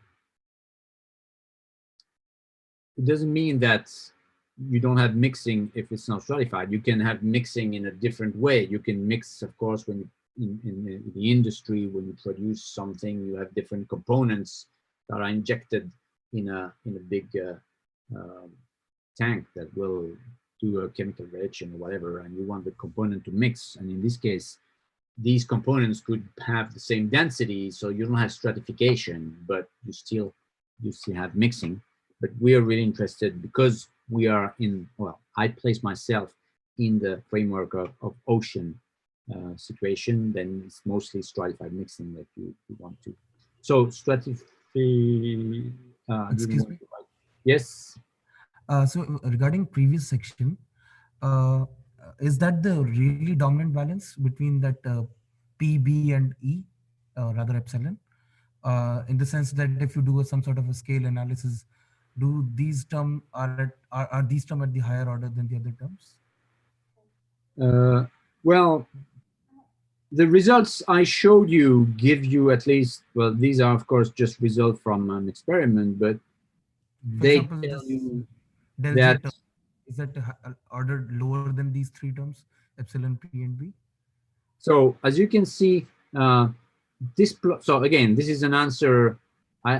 You could also. So my first answer was, okay, these terms are only transport, so you are not really interested in them because they are not related to producing energy in a global, well, producing or removing energy at a global level. But of course, you could have a strong transport, and locally, these terms could be of the same order of magnitude. And that's exactly what happens in, well, that's somehow what happens in my plot here in this, let me show, no, here. In this plot here, for instance, you have the LT term here is of the order, so the scale here, the unit is epsilon.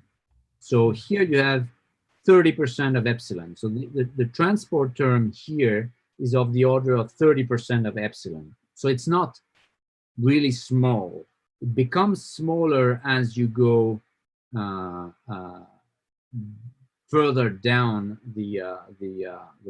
following the flow. You see, it goes to 0 here. And in this case, it's much smaller. In this case, there is slightly less turbulence.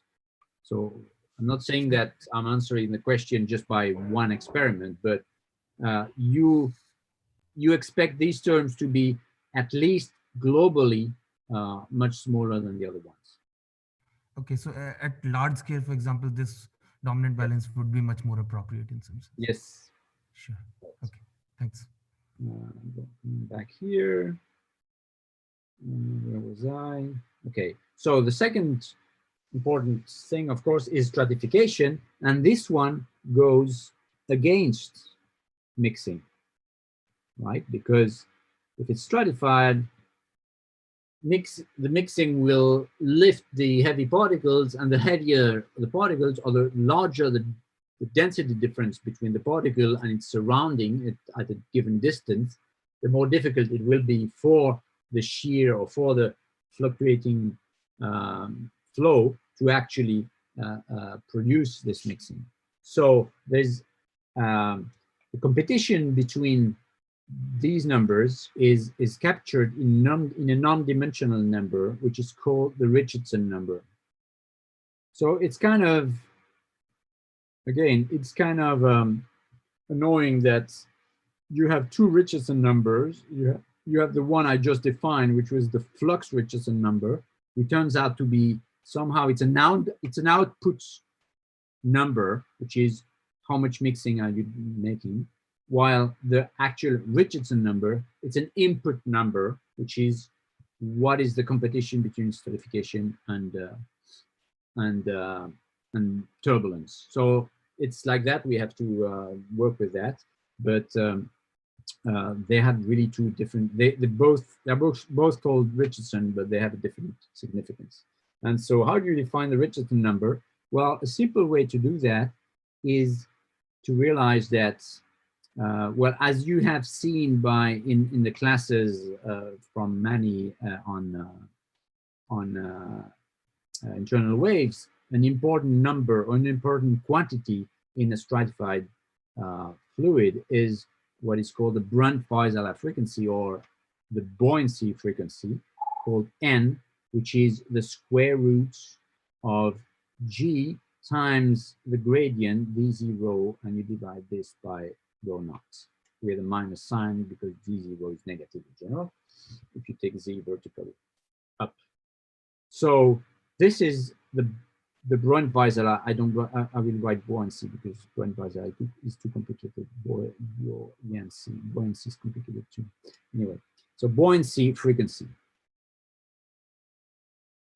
Well, it turns out that shear, I wrote here, here, shear, which generates the mixing. If you define shear, it's something like dZu. It has also the unit of a frequency because it's a velocity divided by length. So you can simply divide n by the shear, or in general, people just take the square of it to get rid of the square roots here. So n square over s square, where s is the shear. So of course, I write dZu here because usually you have a main shear, but it can be, you can of course have various components of the shear, but you usually have a main component. So this is one way of defining the Richardson number. So that would be, if you write it, that would be j minus j d0 over rho naught, and then dZu squared. Right? So that's one way of defining. There are several ways of defining the Richardson number. I won't go into the details of it, but that's the most common one. You can, of course, also define it. So this is defining based on the gradients of the quantities, but you can also define it by bulk quantities. If you say, well, d0 is just delta rho over some height h, which is the height of your experiment. And then the same here, rho naught, and the shear you write u, a scale of your experiment, divided by h, and you square that. That's another way. That would, and then of course the h partially cancels between this one and this one, and then you get, there's no minus anymore, of course. J delta rho over rho naught. So h comes up here, right? Yes, and u naught squared. So this would be the global, oops, this would be the global Richardson number, and this would be more like a local. But anyway, in both cases, there are input numbers that will tell you how important your, well, what are the relative importance of the shear versus, or the turbulence versus stratification. It's not so much turbulence, that's actually a point. It's shear more than turbulence, because I would come back, the intensity of turbulence is not always related to the intensity of the shear. It is, of course, but so that's for this reason people define other numbers that include the effect of turbulence. But I will speak about that in a minute. I'm sure you have 10 minutes. Okay, so I will try to finish with the numbers, and then we can postpone until tomorrow. So one first thing, there's of course, the larger the Richardson number, the more stratified you are, because the stratification is at the numerator of the number. So there was actually a criteria that was derived by Miles and Howard. So Miles and Howard separately in the 60s. let's say that if you have a sheared flow, the instability, for a sheared flow to become unstable because of the shear, a necessary condition is that somewhere in the flow,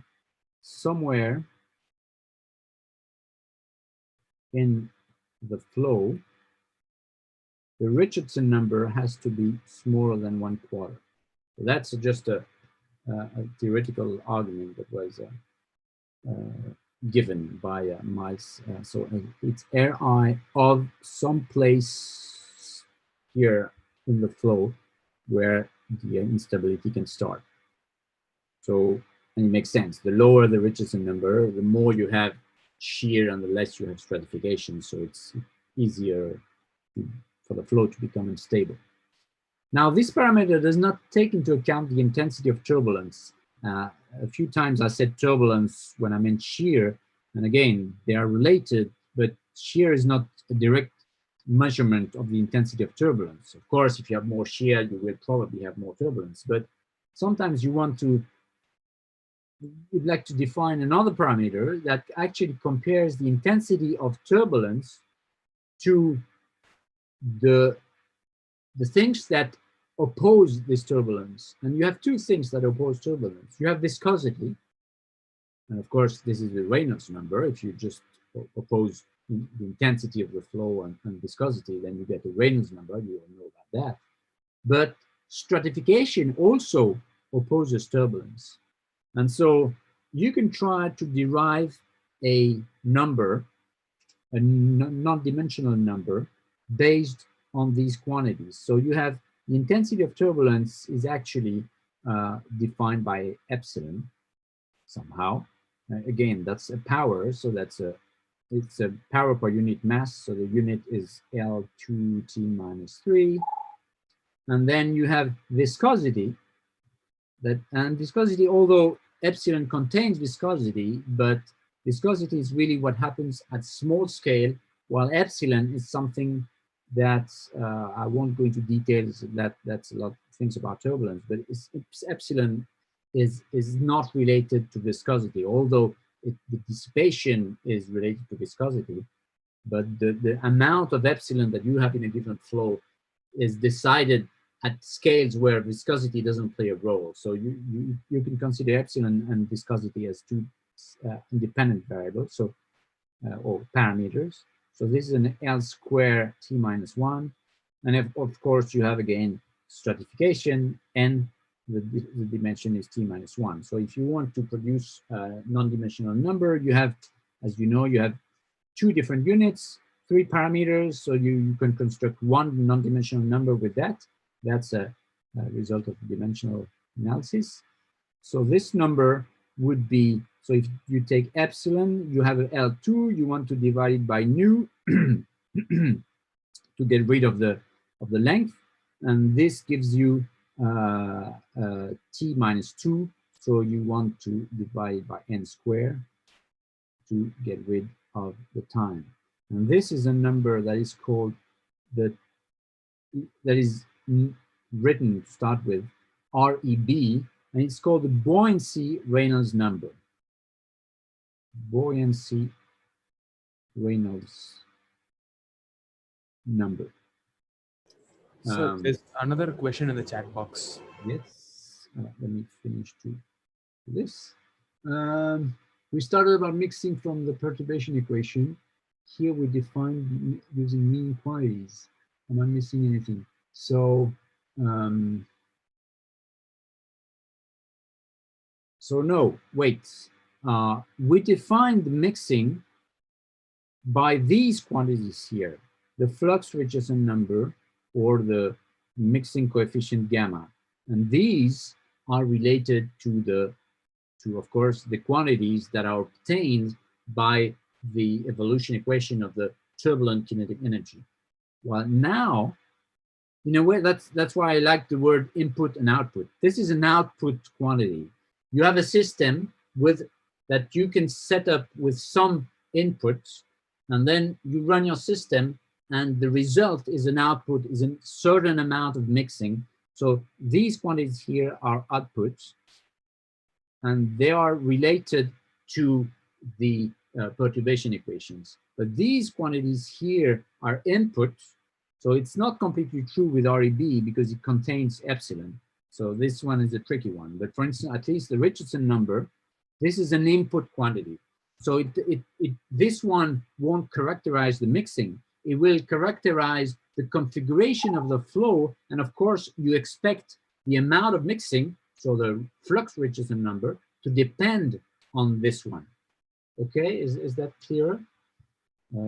Now we are really forgetting a little bit about mixing. We're just saying we have a stratified flow and we want to define some numbers that characterize the flow as it is and in its capacity to create mixing, but we don't characterize the mixing itself.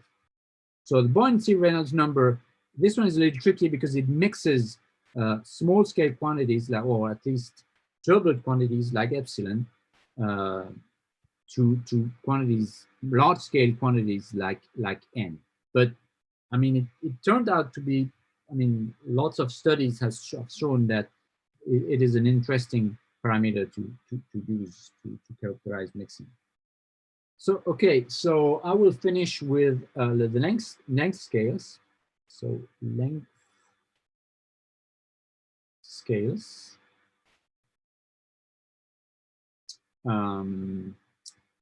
So again, you can play the same little game of taking some quantities like we did here and trying to construct length scales. The first one that you probably know about is the Kolmogorov scale. Kolmogorov scale. So this one, it's the scale at which viscosity starts again to play a role in a turbulent flow to damp the flow. So it's, in a way, it's the smallest scale you can have on the flow, because if you go below these scales, viscosity is too large, too strong related to these scales. And, or in other way, it's a scale at which the Reynolds number for this scale reaches 1. And so you have no more motion. And so again, you can construct that using viscosity and epsilon. So I won't do the dimension analysis. I give you the result directly. It's called LK, and it's nu cube over epsilon to the 1/4. So that's, in a way, that's the smallest scale at which things can happen. Now, of course, you want to bring in the stratification, because this scale doesn't play a role, I mean, doesn't care about stratification. And actually, at small scales, the stratification won't play a role. And that's because when you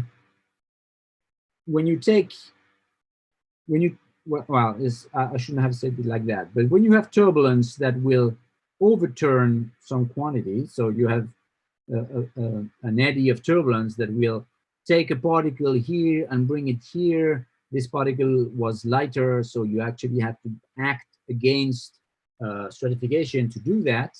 You can imagine that this can happen at different scales, but there is a scale at which this won't happen, because it will be too much work for a given amount of turbulence to take a particle and bring it down here.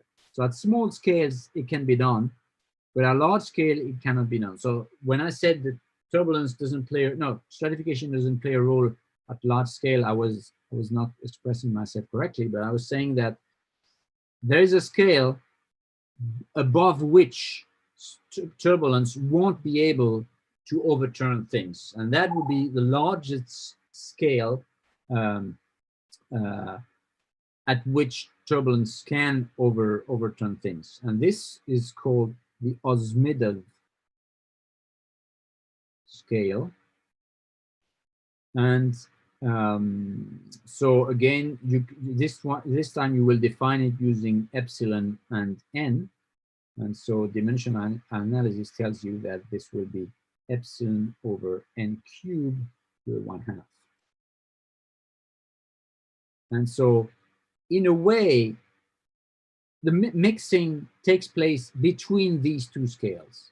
Below Kolmogorov, and nothing happened, no motion. And above the Osmedov scale, turbulence is not strong enough to create mixing, to overturn things. So really, mixing takes place between these two scales. And I have, yeah. Do I have like 5 more minutes? You know, we start a little late, or is it okay? Or yeah, surely. yeah, in this way I can finish. So I just want to jump through quickly here to show you this. So this is measurements of these scales that we did in this experiment, in the same experiment here. We did measurements of these mixing scales, and here they are compared to other measurements by Barry et al. In a different experiment, but seems to be more or less the same. So forget about the triangles, which are a different scale, but they want to bother you too much with too much information. So the circles are the Osmedov. Again, the two different colors are for two different values of turbulence, whether we used or not these propellers that enhance turbulence. And so the Kolmogorov scale is the bottom, is these scales here. So it's of the order of less than of the order of the millimeter or less. This is 10⁻⁻1 centimeter, so it's less than a millimeter, the Kolmogorov scale. And the Osmedov, as expected, is larger. It's of the order of a centimeter in our experiment. It increases, and this is as a function of this number, the buoyancy Reynolds number. It makes sense. If you increase the buoyancy Reynolds number, it means turbulence is stronger, so it can overturn larger scales. So it makes sense that the scale increase with turbulence. And so again, this interval here is where mixing takes place. Okay, so to finish on scales, one last interesting scale is one that was derived by Steve Thorpe. It's called the Thorpe scale. And it's a very different way of defining things. It says, but it's in a way you can understand that it's related to the previous one, to the Osmedov scale. If you take again, you take this sum profile here. So this is, what happens? Z and rho. And let's assume that, so usually I define the profile that's like that. But if you have some motion of the fluid, some agitation, you could imagine the profile that would do this, and then come back here, and this, and come back here, right? Here you have an overturn, right? In this region here, you have an overturn because you have heavy fluid here that is above light fluid here. So of course, in this case, you expect that you will have some mixing. And so the idea of Thorpe, to quantify the amount of mixing in a flow, he said, okay, if we are able to measure such a profile, then we can see how much displacement.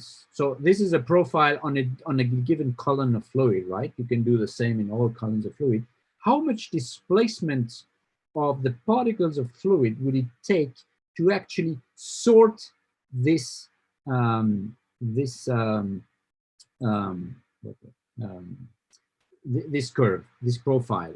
So let me try to change. How do I change color here? Yeah, here. So let's say if I sort the profiles, I would get something like that, right?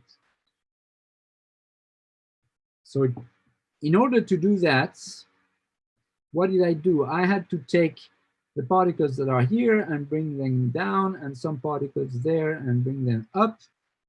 And so that's the amount of to which I must move these particles to actually reorder the fluid tells me how much mixing can take place.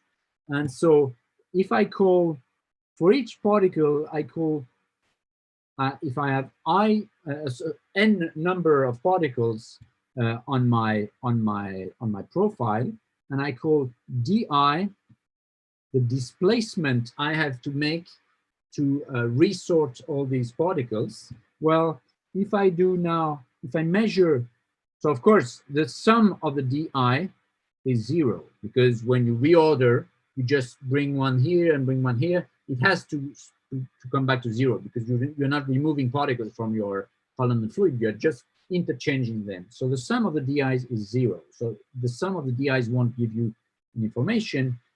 Again, that's the same you do with if you have a sinusoid, the sum of the things is 0, but if you take the square, then you get something interesting.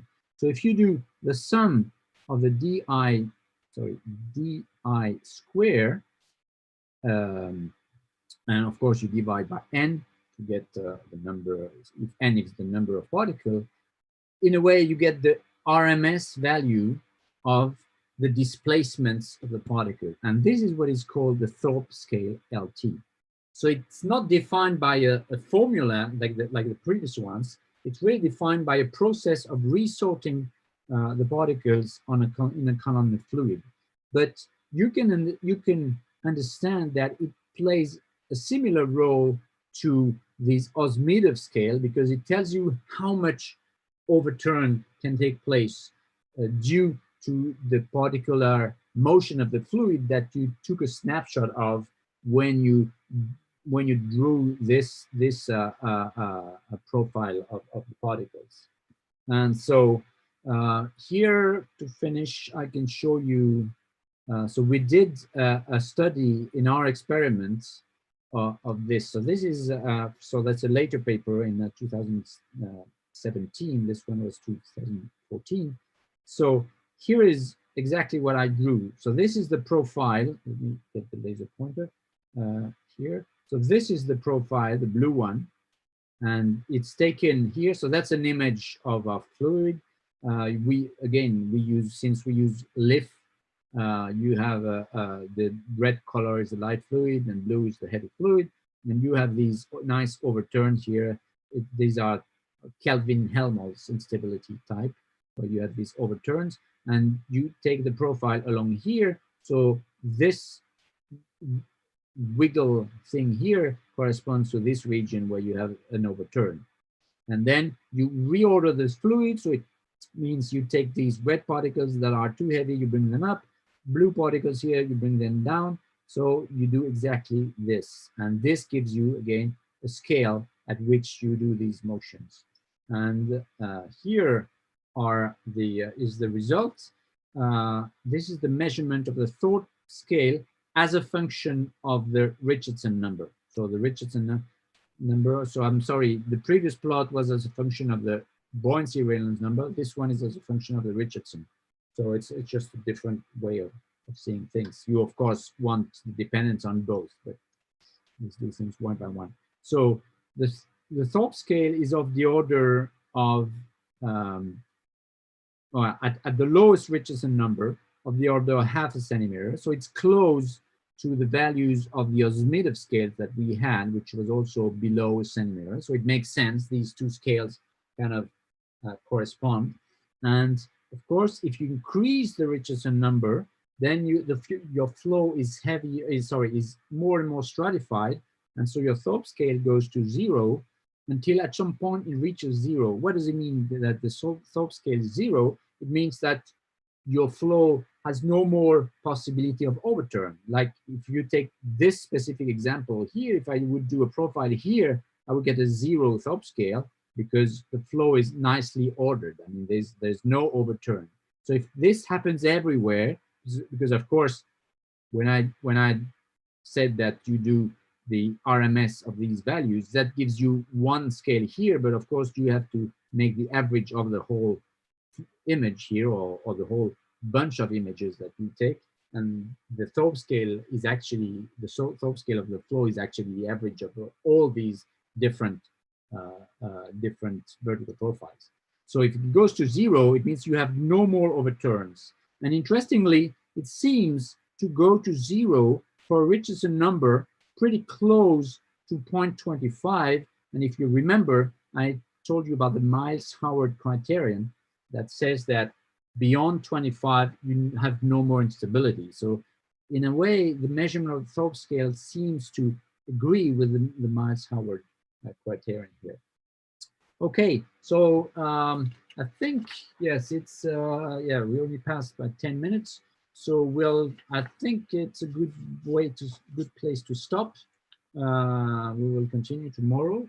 I think there's one more way. Yes, I see a question here from Raja. Is there a way to measure a Thorpe scale? Well, maybe the question was asked before I mentioned my before I showed this plot here. But as you see, yes, we did measure the Thorpe scale in this how to know these reordering. So the reordering, you actually just, I mean, it's just a MATLAB function that, and people have studied that you could think, oh, are there various ways to do the reordering?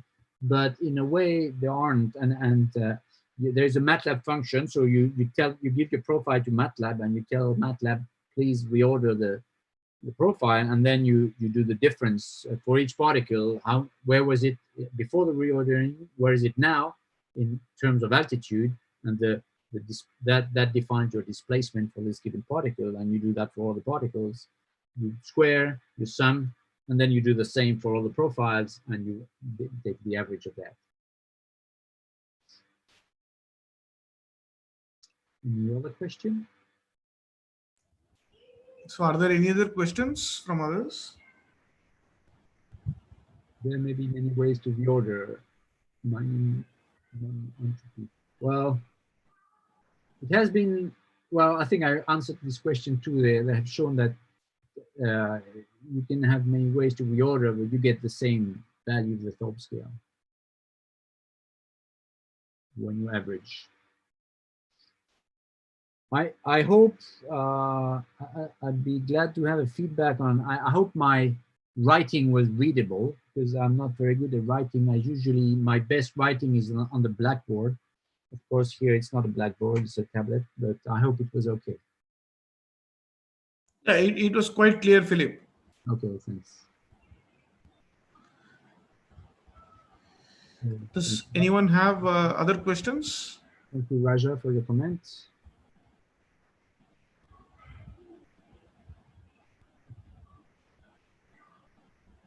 Okay, if there are no further questions, thank you very much, Philip. Yes. And thank you for attending, and see you tomorrow, same time.